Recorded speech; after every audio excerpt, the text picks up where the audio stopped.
আপনারা দেখতে পাচ্ছেন কি না আমি জানি না, তবে আপনাদেরকে আমি দেখাচ্ছি। এই যে তেঁতুল তেঁতুল আর হচ্ছে এই যে মরিচের ফাঁকি, তারপর হচ্ছে সাদা লবণ, এটাকে আমরা মিক্স করব। তো মিক্স করার পরে দেখবেন এটা কীরকম হয়। আর সাথে কিন্তু অবশ্যই আমাদের দেখতে পাচ্ছেন লেবু।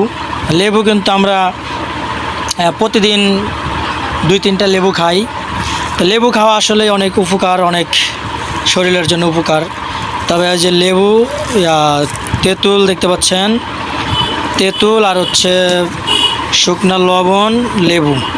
তো এইগুলো জিনিস কিন্তু আপনারা গরমের দিন একটু বেশি বেশি খাওয়ার চেষ্টা করবেন, তাহলে কিন্তু আপনাদের শরীরের জন্য অনেক উপকারে আসবে। আশা করি যারা ভিডিওটা দেখছেন আপনারা অবশ্যই এগুলো কিনে খাওয়ার চেষ্টা করবেন, তাহলে কিন্তু আপনাদের অনেক উপকারে আসবে। তো সবাই ভালো থাকবেন, সুস্থ থাকবেন। আজকে এ পর্যন্তই। আর কিভাবে আমরা খাই সেটা আপনাদেরকে দেখাবো এগুলো মিক্স করার পরে, ঠিক আছে?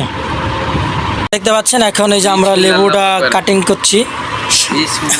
তা কাটিং করার পরে কিন্তু আমরা খাওয়া শুরু করবো। এই যে শালা ফালাই দিছে একটা। তো এই যে এটা হচ্ছে লেবু কাটিং পিস পিস। এবার হচ্ছে তেঁতুল। তেঁতুলটা আপনাদেরকে একটু দেখাই। যে দেখেন তেঁতুল, এই যে দেখেন তেঁতুল। আর ওটা রাখ। এই যে দেখতে পাচ্ছেন এই হচ্ছে তেঁতুল, টক তেঁতুল। আচ্ছা রাবড়া, টক তেঁতুল আর হচ্ছে লেবু আর হচ্ছে মরিচ। বাটা লবণ মার, লবণ, তেঁতুল আর লবণ।